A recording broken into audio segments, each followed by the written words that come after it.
Okay, so you've built your cabinet, you've chose one of the techniques to do it with. I just wanted to go over the actual finished cabinets. You saw these in the beginning.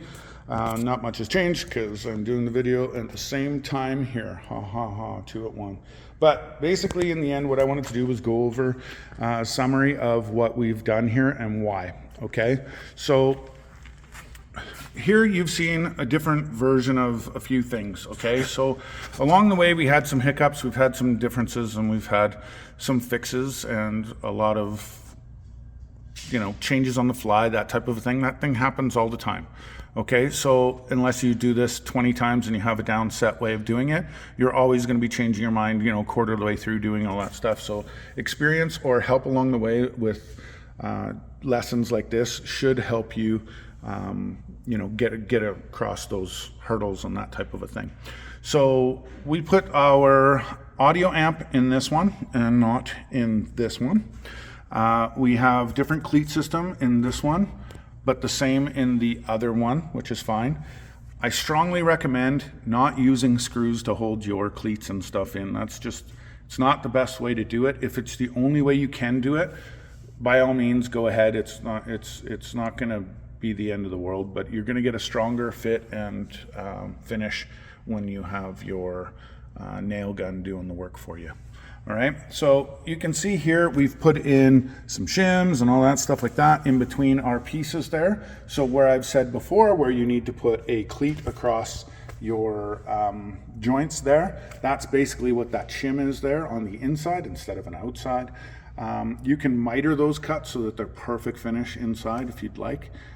We changed some stuff on the fly, so we decided to do it this way after the fact, so that's why it looks like that. But for general purposes and stuff, we wanted to also show you how to fix that if you come across that problem, so you don't have wastage of wood and that type of thing, so you can keep going with your project instead of going back and buying another sheet and all that stuff. If you are very picky and you are OCD, then you probably want to go back to the store and buy a new sheet and start all over again. That, by all means, whatever you need to do to make yourself feel better, then you need to do that, and I'm happy for you.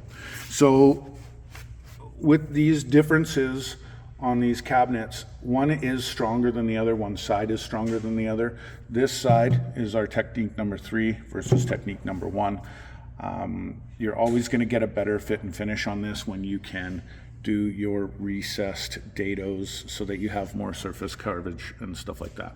Okay, now on the top here I want to show you, we haven't finished this yet. We're going to sand that down. We'll show you on videos on how we do that pretty quick on fit and finish, but we did cut this angle to make our sanding process and stuff a little bit easier, because as you might have seen, this was a straight edge and one of the edges got kind of smashed up on our profile when we were doing some mirroring of that and stuff with the router, and we just finished it and fixed it to do this because we weren't overly concerned, because we do it this way usually in the shop here. So having that little extra edge is not a big deal for us. We like that look, so that's the one we go with. So you'll see 2 different ways. This one has a T-mold slot cut in it, so there will just be T-mold across the back there. There's no point in rounding it out if we have the recess section there as well. We didn't do an audio amp in the front on this one. We'll just put one on the inside of this when we're all said and done. But our cleat system and everything is all set up and ready to go.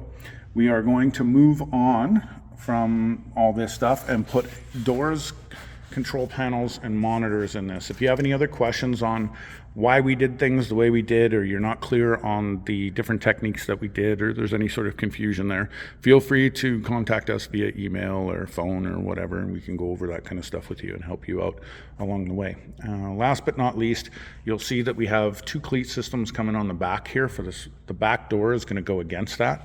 On this one here, we only have the cleat system on the one side, and then on the other side it's bare. It's because we're going to put a hinge on that, and we're going to have that door swing, and we need this to be the stopper to put that on there. So when we do the doors, you'll see exactly what that's all about.